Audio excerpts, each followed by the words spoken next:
Neste argumento, eu vou entrevistar o senador Oswaldo Sobrinho, do PTB do Mato Grosso.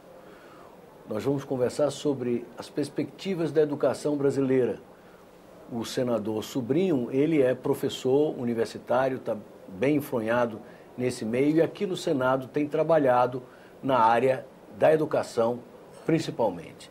Senador, então, eu perguntaria ao senhor, quais são as perspectivas da educação brasileira? O senhor vê no horizonte razões para a gente, digamos assim, ficar otimista? Olha, eu participei aqui no Senado da República, na Comissão de Educação, da elaboração do Plano Decenal para a Educação. E também tive a oportunidade de relatar ultimamente o orçamento da educação para o próximo ano. O que me deu assim, uma relativa tranquilidade e até fiquei muito feliz, porque a gente sente que alguma coisa nova está acontecendo. O Plano Decenal, ele é bastante moderno, acredito que ele avançou bastante em várias áreas, principalmente sobre a educação dos deficientes, educação especial, digo. É um plano que, na verdade, atinge todos os campos da educação.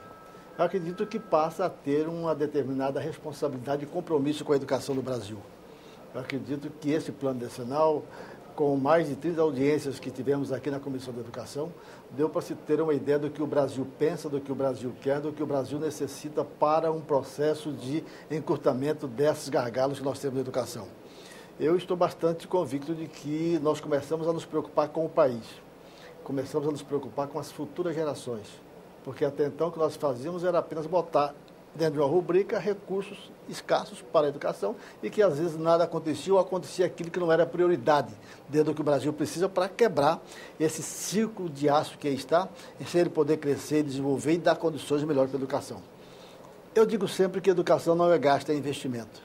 E se nós começarmos a investir, pelo menos agora em educação, nós vamos ter um país diferenciado, um país melhorado.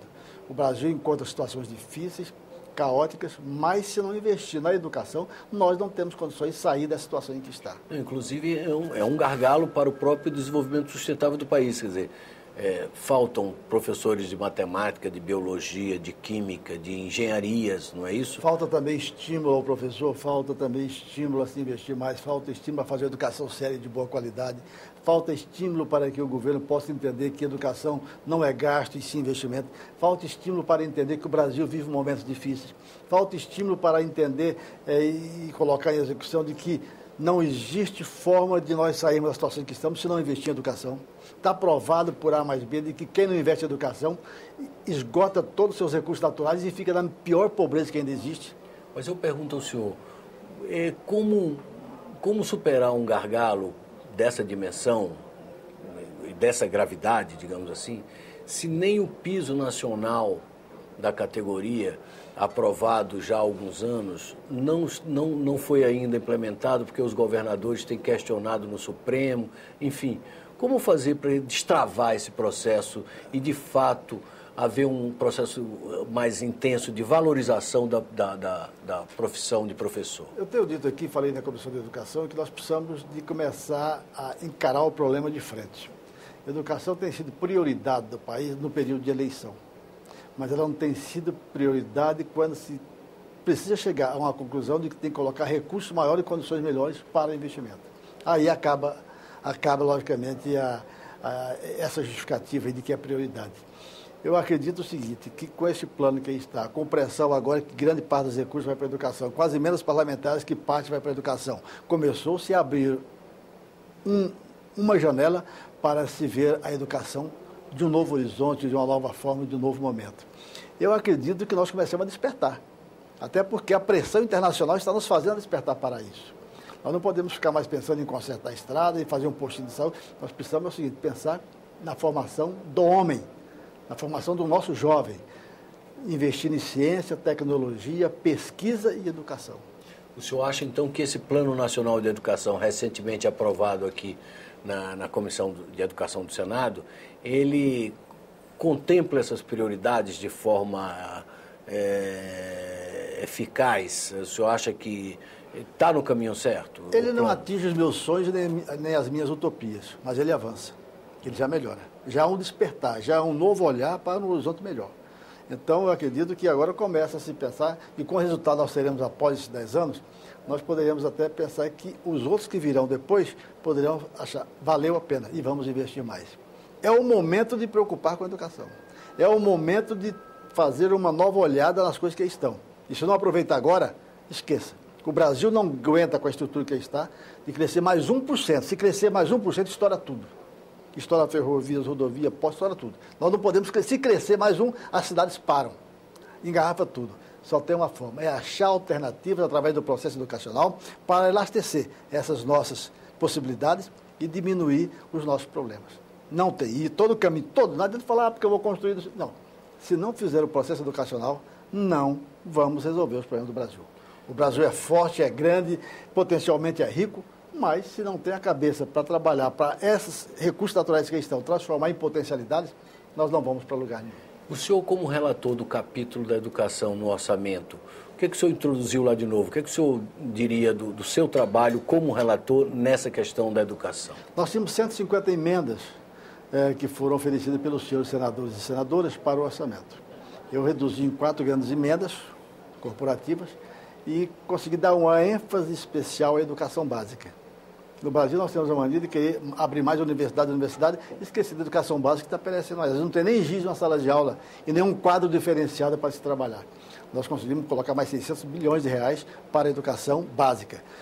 Colocar também 600 milhões para o desporto e para a cultura. Essas duas áreas que pouco tinham sido beneficiadas em outros planos, foram beneficiadas agora.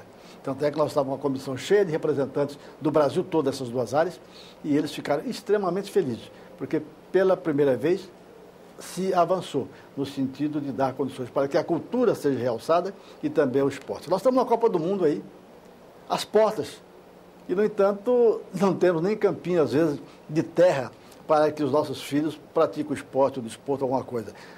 Recursos também para a recuperação de todos esses aparelhos desportivos. Portanto, eu acredito que houve um avanço. A gente tentou buscar e foi aprovação por unanimidade.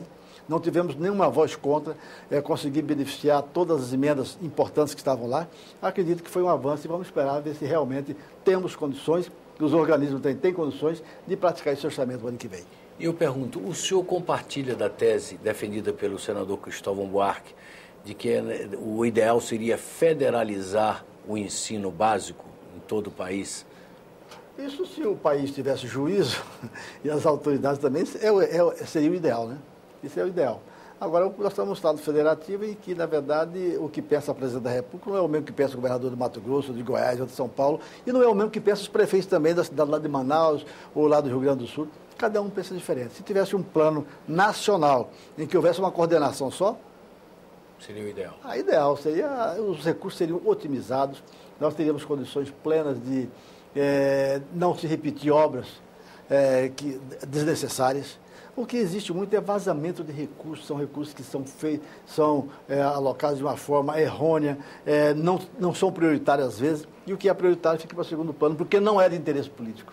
Essas coisas que acabam com a educação. E como é que o senhor vê essa questão da baixa qualidade do ensino em geral no Brasil? O senhor acha que essas medidas que estão sendo adotadas no plano de recursos orçamentários e tal, será que vão, por si só, resolver o problema da qualidade de ensino? Olha, o problema aí sempre é discutido aqui, ninguém sabe quem nasceu primeiro, o ovo ou a galinha. O ensino está ruim porque o professor primário não está preparado, mas está ruim porque a universidade também não formou bem o professor. Então, o que precisamos, na verdade, é parar com esse discurso e investir na educação básica, melhorar as condições dos nossos professores em termos também de sobrevida, a fim de que se possa verdadeiramente dar estímulo. Nós temos áreas aí que não tem nem professor mais. Matemática, ciências, física, biologia, química, essas coisas, procura professor com lupa e não acha.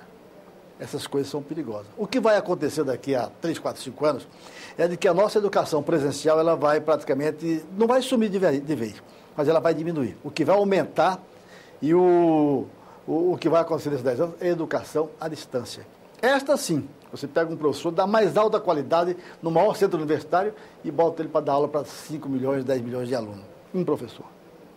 Como nós estamos hoje, É um professor para 50 alunos, salas mal estruturadas, sem iluminação, sem ventilação, sem nada. Professor mal remunerado, desestimulado. Não se faz educação assim. A educação nossa hoje é a educação de 50 anos atrás. Essa educação não resolve o Brasil de hoje. Senador, muito obrigado pela entrevista. Foi uma honra. Vocês assistiram a entrevista com o senador Oswaldo Sobrinho, do PTB do Mato Grosso. Nós conversamos sobre as perspectivas da educação brasileira.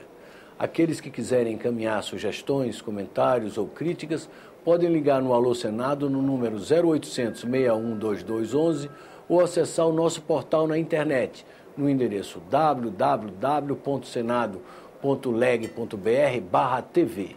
Até um próximo argumento aqui na TV Senado.